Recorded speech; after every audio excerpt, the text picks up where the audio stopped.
Hey everyone, this is Mike and welcome to my walkthrough slash guide for the Seed of Sacrifice Extreme. Now, this is going to be in the same format as I've done all of my previous guides, although in the second phase of this fight we're going to be changing things a tiny bit because of the randomness that this fight has. So I'm going to be showing you all the mechanics first and how to handle them, and then I'll show you how the actual rotation of the fight works out. There's a lot of random things in this fight, there's a lot of things to remember when it comes down to what the boss is doing and then what is going to happen afterwards. So do keep all of that in mind. Let's get started, shall we?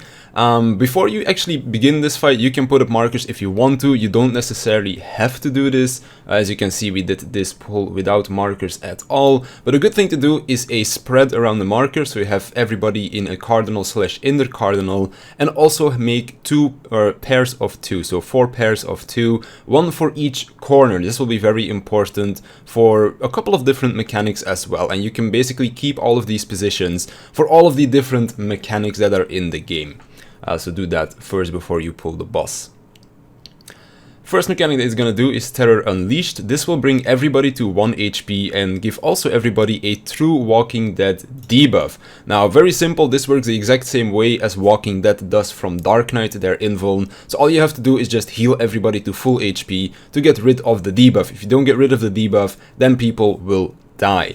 Second thing he does is To the Limit. Now, because he's a Warrior of Light, he of course has a limit break, and there are 4 different limit breaks that he can do, but 3 of them are important. The 4th one is just a like a phase change towards phase 2 from the add phase onwards.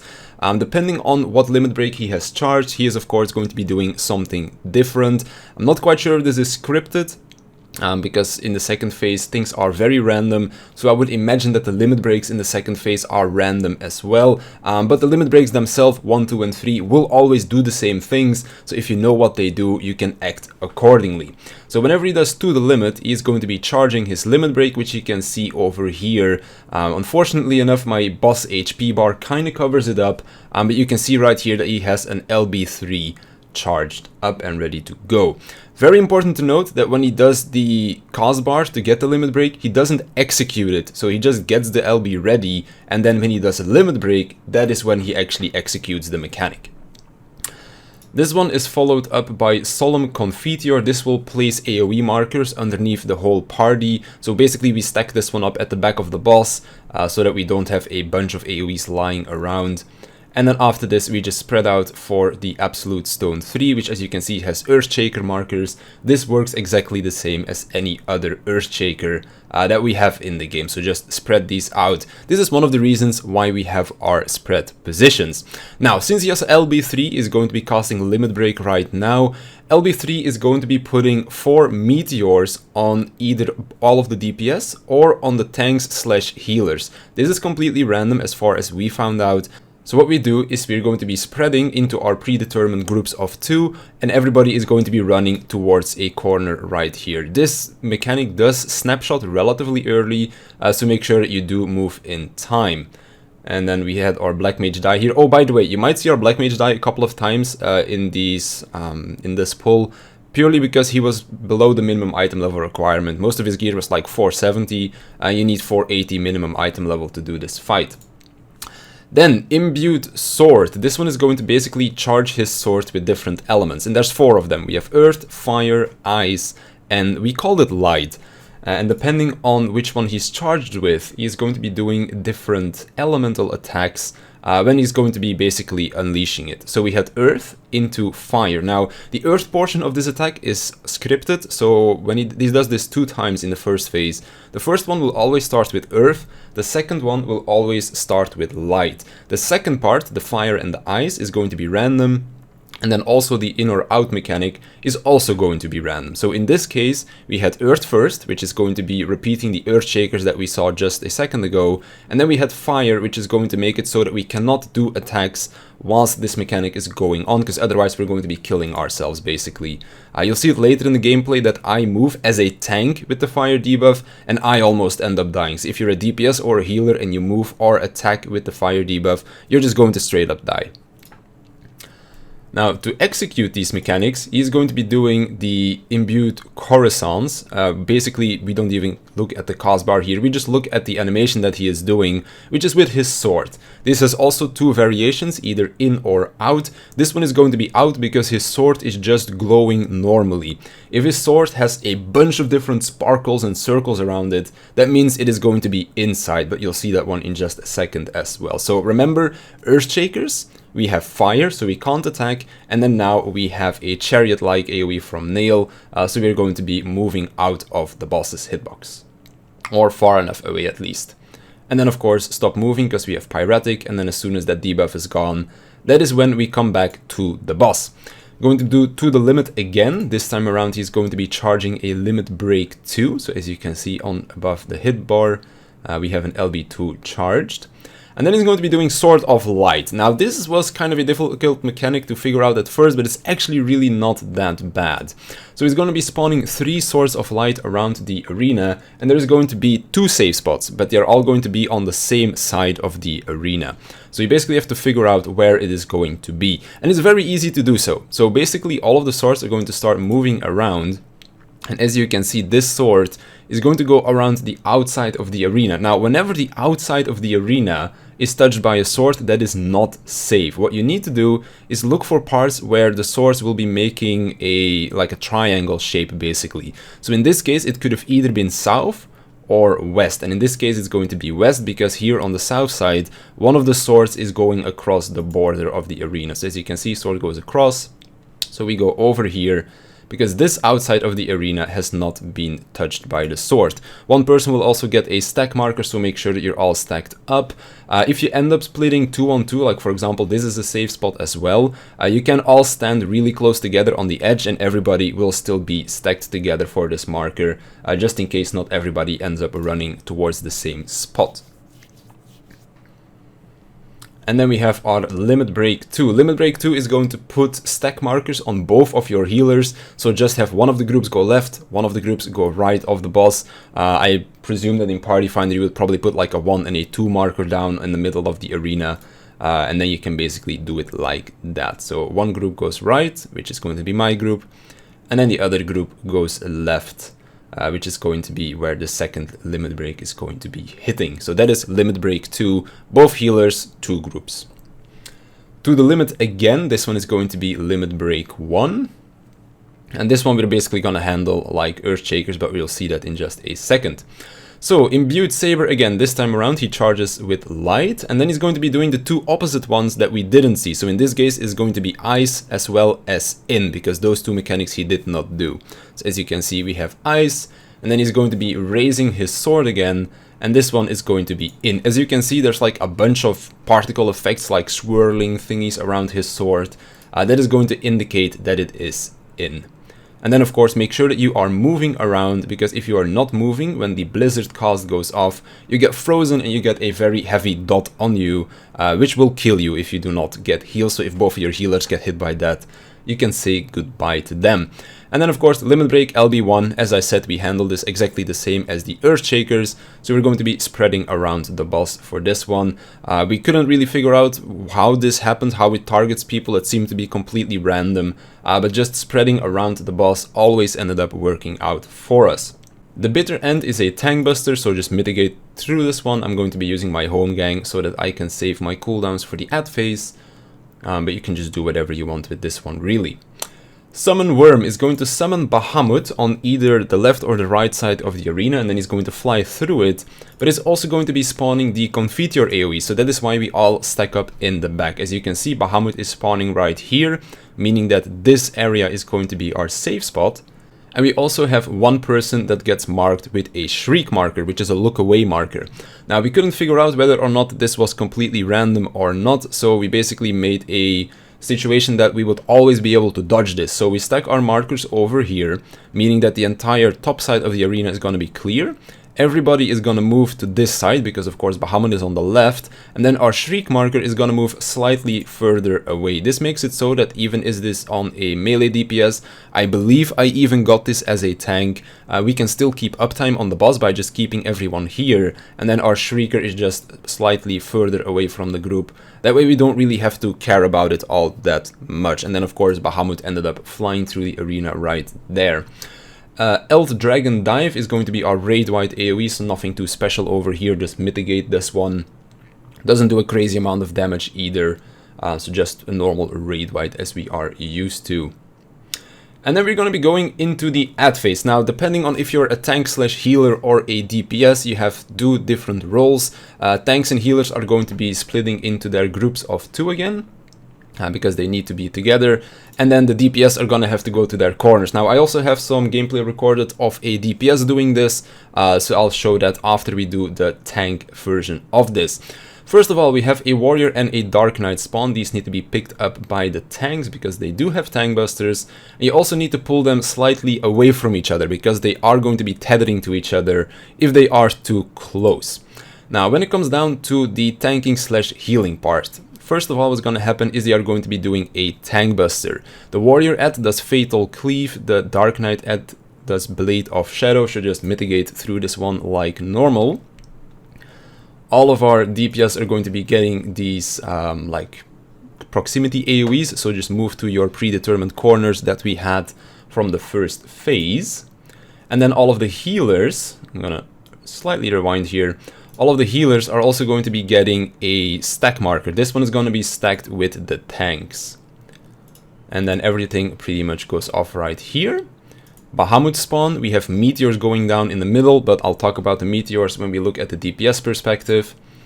So we have our stack markers go out. Very important right here, the warrior is gonna do berserk and the dark knight is gonna do deep dark side. These are two attacks that need to be interrupted. If you do not interrupt these, people are gonna die. We end up having this happen in the DPS perspective that I'm gonna show you. We end up making it through it. But we did have to blow a tank in Von in order to do it and change our ways of handling the mechanic. So silence this one, very important that you do this. And then we basically have people, all 4 of the tanks slash healers, picking up the Bahamut markers. So as you can see, random people get targeted by these lines. I'm not quite sure if these are proximity based or anything like that. Basically, same corners that your tanks and healers were assigned to. You grab the marker, you point them outwards of the arena, because these are going to be like flare breaths that they do, as you can see. And that is pretty much the end of the add phase. The adds themselves are still going to do 2 more tank busters. We usually only saw 1 of them, but the furthest that we saw into the add phase, we actually saw 2 extra tank busters. So just mitigate through this one, burn the adds down, and that is pretty much the end of the add phase. I'm not quite sure if there's any more mechanics coming after that. Of course, try to kill them before the limit break reaches 100, because if it reaches 100, you are going to die. Now over here is going to be where our Warrior of Light is going to do limit break 4, which is also the only time that he will do it. I imagine that he would do it again during the Enrage or something like that, but we never actually got to see all the way to Enrage. But basically, Limit Break 4 requires a tank LB3 to survive. As soon as you see the Limit Break like reach the 3rd/4th bar, you can press your tank LB and then you will be fine. So also just mitigate this one with shields, maybe a Shake It Off or whatever if you really want to mitigate it a little bit extra. But I have a feeling that this one does percentage HP damage, because as you can see, even the tanks drop super low. So I think this is just percentual HP damage. So yeah. That is going to be the add phase from a tank perspective. So we're going to be moving into a DPS perspective right here. So we pretty much have the same exact start right here. We have both of the adds being pulled away from the middle. And then all of the DPS are going to be getting that proximity AoE. So move to your predetermined corners right here. We dash in. We go into our meteor spots. This requires 2 players, as you can see, 2 meteors. This is the same indicator as Light Rampant, and I believe it's called Isolate Dragon Song from Shiva Savage. So basically you have 2 people in the stack right here. And then our tanks and healers are going to be picking up the Bahamut markers. And this is basically where the mechanic ends for our melee DPS players. As you can see over here as well, our Dark Knight ad was not silenced. So that is why everybody is going to be quickly moving over towards the Dark Knight ad. And then, of course, our Dark Knight himself is going to be using Living Dead, so that he does not die to this Tank Buster and the following up auto attacks that the boss does, or that the ad does. And then we just kill the other one. It doesn't seem that the other one is going to enrage if you kill one of them, so just kill these whenever you can. And then, of course, Limit Break 3 again. Now, before we go into the second phase actual, I'm going to be showing you 4 of the different mechanics that are going to be happening that are completely random. So we actually cleared the boss twice before we saw one of the new mechanics as well. So it's completely random what happens. It's completely random in which order these 4 mechanics are going to happen as well. So just learn what they do, learn how to handle them, and then basically when they happen, act accordingly. So the first one that we have, this is called Specter of Light, by the way. The first one that we have is a ninja. This will always spawn at the back of the boss, and this is probably the easiest one to handle. So what you need to do is, again, you need your groups of 2, 4 groups of 2, and he's going to be spawning a tsunami AoE on one side of the arena. Now, in normal mode, you can use your knockback invulns for this one. We decide to not use it just to make sure that if someone messes up the timing, you don't kill yourselves. So what is going to happen right here, he's going to do the Confiteor again. You're supposed to stack this up, even though that we didn't really do that. And then we're going to be running towards our tsunami. Now, the way that we did this is we're going to form a conga line. 1 DPS with a tank or a healer. We ended up doing both of the melee DPS and both of the tanks towards the middle so that we can keep melee uptime on the boss. And then we have our both healers together with the ranged physical and ranged magical DPS on the outside lines. As you can see, we form a nice conga line, we all get knocked back over here, as you can see, and then we are all in our groups of 2, and then this will resolve the mechanic. So before you start the mechanic, of course, arrange who is gonna go where, and then like also just take the same groups that you had for example, the Meteor AoEs at the start of the mechanic with the Limit Break 3. And that is how you do the ninja. Then the second one that we have is going to be our Dark Knight. Now, when it comes down to the Dark Knight, this is the one that we only saw twice, so I am not going to be executing it correctly with my group in here, but I will be able to show you that even if you mess up, what happens and how to handle it. But I do have a nice little picture to show you how you actually need to handle it. So what is going to happen is we are going to have 4 people. It looks like it's either all of the tanks and the healers or all of the DPS. Again, not 100% sure about this, but that's just how it has worked with all of our runs so far. And they're going to be getting these big AoE markers. It starts with a Confiteor in the middle, so just tag that one up, but as long as nobody gets hit by that, not too bad. But these AoE circles are very important, so because we were still kind of progging through this mechanic in this specific pull, people had different ideas. People wanted to do cardinals, people wanted to do intercardinals. Basically, the way you want to do it is go to the corners. That is the correct way to handle this. Now, when you drop these work kind of like the Sephiroth AoEs, and these are going to be expanding outwards. Now, the dangerous thing is, if they touch each other, they will explode. So this is going to be happening in this case because these are way too close to each other. Now, after these are starting to expand, 1 healer, 1 tank, and 1 DPS, at least that's how it has been in these 2 pulls that we saw this mechanic, again, could be random, are going to be getting another one of these proximity AoEs, and 1 other person will get a stack marker. What you're supposed to do is you put these proximity AoEs on the cardinals, like 1 north, 1 east, 1 west or something like that, doesn't really matter all that much, and then in the middle of the arena is where you keep your stack marker. Now, because everything went to shit here, because these things are touching each other and such, we're going to be getting way more damage than you normally would, but the way that we save this is by using some mitigation. We have, of course, a sucker from our scholar, but we also used tank limit break. So if you end up seeing that this mechanic is going completely wrong, use tank LB. We had tank LB 2 at this point, and this is basically going to be saving us. So as you can see, only 1 person ends up dying right here, and we managed to get through it. So if you end up messing up this mechanic, use tank LB. I'll show you real quick what you are supposed to be doing. So normally what you would do is in each corner you put 1 of those AoEs that are expanding outwards. Then the triangle markers, the flares, the proximity AoEs go like north, east, south or west. Just have 1 in each quadrant. You can, for example, say tanks north, healers east or west, and then, for example, all of the DPS on the other side or south or something like that. And then we have our stack marker going into the middle. So that's how you're supposed to be handling this one, not the way that I showed it in the clip right here, because as you can see, that one went quite wrong. Then number 3 is a summoner. Again, this one we are going to be executing wrong, but actually this one you can completely mess this up and still be fine for some reason. I believe in the actual gameplay of the rest of the fight that I'm going to be showing you, we'll also be doing this one completely wrong and somehow still survive with, I believe, only 1 death, and that was our Black Mage, which was under geared. So basically, if you have the gear for it, you can just completely pretty much ignore this mechanic. So there's going to be 2 things happening here.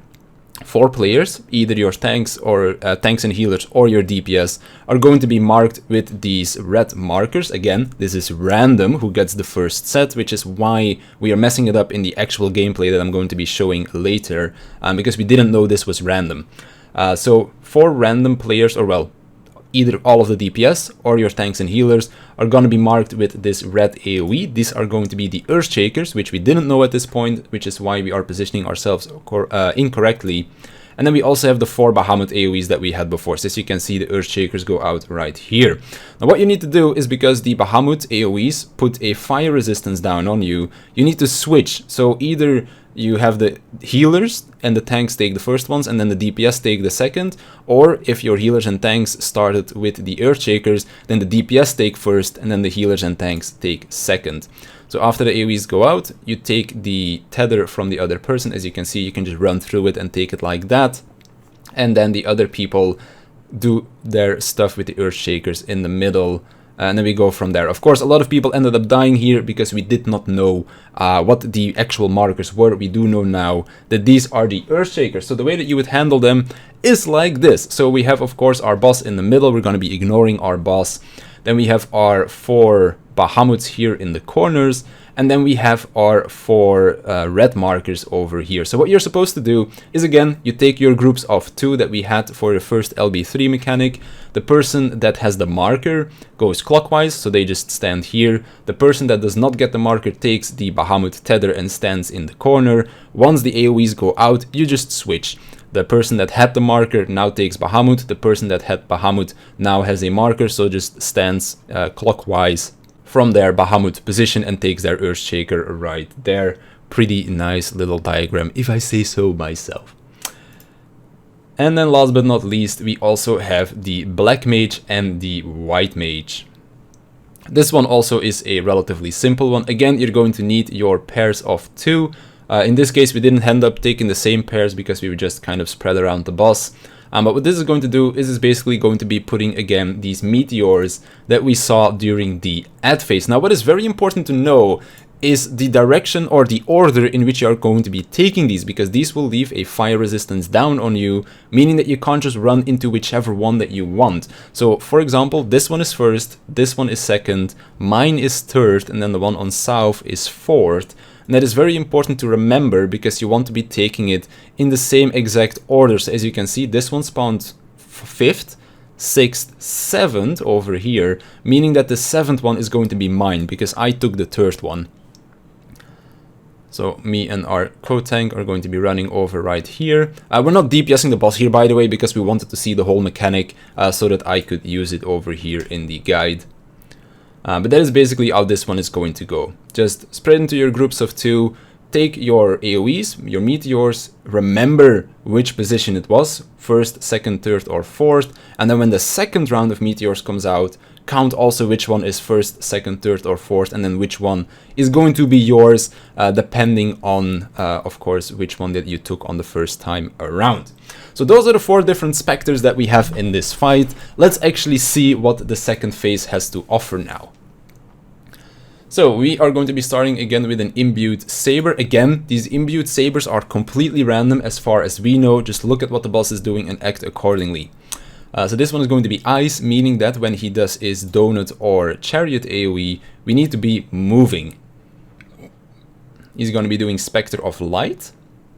So this is going to be summoning one of the 4 mechanics that we just covered.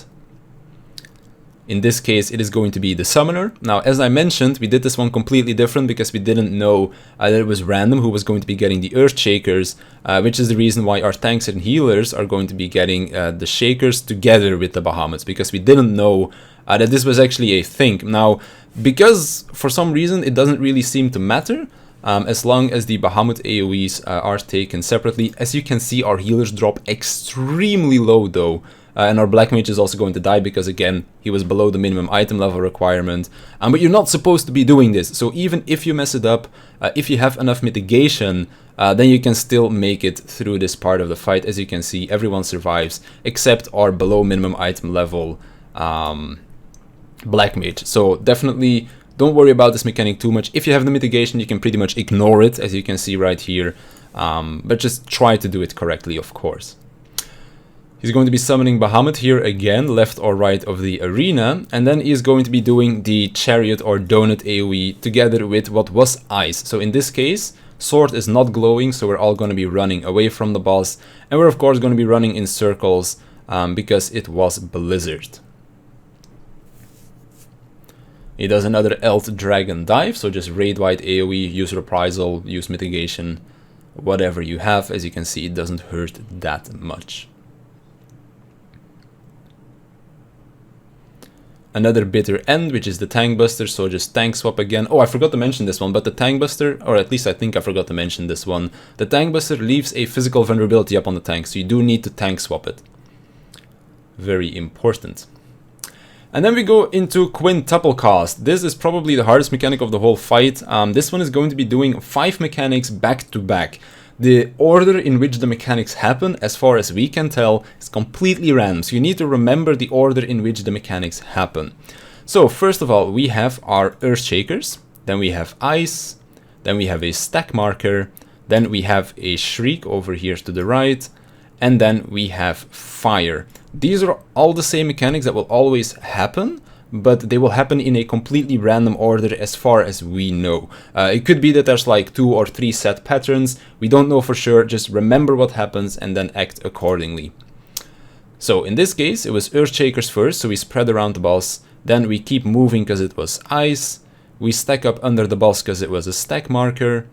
Then we look away from our jumpy dancer over there on the right because he had the Shriek, and then we all stand still because of the Fire. I end up moving here. As you can see, I am a tank. I almost killed myself by just doing a small step backwards and 1 GCD. So very important that you do not move whilst the Fire is going out. Then we have another Sword of Light. This one you handle exactly the same as before, so you just find the corner of the map where there is no line around the arena. As you can see, the edges of the arena are glowing on all of the sides except this one. So we have this little star shape that we can use as our safe spot. Instead of having a Stack Marker, we're just gonna have a raid-wide AoE right here. So just mitigate through this one, and you should be fine.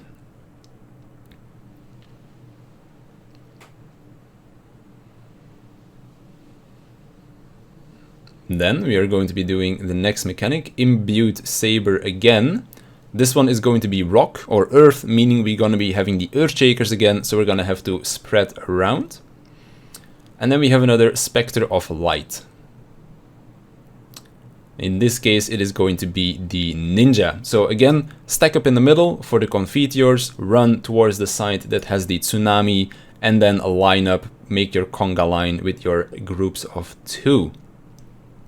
So, Solemn Confiteor, totally stacked up very nicely together. Everybody spreads around in their groups of 2. We all get knocked back. We form our conga line still. And then we all move around the boss. As you can see, he is doing his donut AoE this time around because his sword is completely glowing, meaning that we stand underneath the boss's hitbox and then we spread out for our Earth Shakers. There we go. Then we have another Elt Dragon Dive, so just raid wide AoE mitigate through this one. And then I believe we have another Tank Buster. Yep, the Bitter End, so just mitigate it. I end up using my home gang again because I can, and we have a White Mage for Benediction anyways. And then we of course Tank Swap, very important. Then another Specter of Light. This one is going to be our Black Mage and White Mage. I just know this because I knew what happens in this gameplay specifically. But we ended up just letting this one go through purely because we wanted to see this mechanic completely. But of course, you have already seen the way that this one plays out. But I'll just let it go again so you can see it again. So first, second, third. I am third. So first, second, and then here in the back is going to be third. So this is going to be my AoE, so I'm going to be running over this one. And that is pretty much how this mechanic unfolds. Summon Worm is going to be summoning Bahamut again, but this time around it doesn't matter too much because we just end up killing the boss right here. And then of course he's also doing the donut AoE, if you didn't notice. So this one again can be in or out. This one is going to be out because his sword is not glowing with a bunch of sparkles. So we just like run away from it. And then of course the Bahamut was going to dive through the arena again as well. So that is the fight. That is everything that I know about it so far. Of course, if there are any things that I might have missed, because I haven't killed this fight like 10-20 times just yet. I've killed it like 3 or 4 times I think at this point. But I believe these are all the mechanics that we have seen so far in all of the different kills that we have done, in all the different pulls that we have done, because it took us a couple of pulls to clear, of course. But yeah, so I think that is pretty much going to be everything for this fight. If there are any more questions or corrections that you want to make, leave them in the comments down below. I'll make sure to upvote them so that other people can see them as well. But yeah, that's going to be it for this one. So I want to thank you for watching. I want to thank my Patreons for supporting me, and I'll see you in the next one.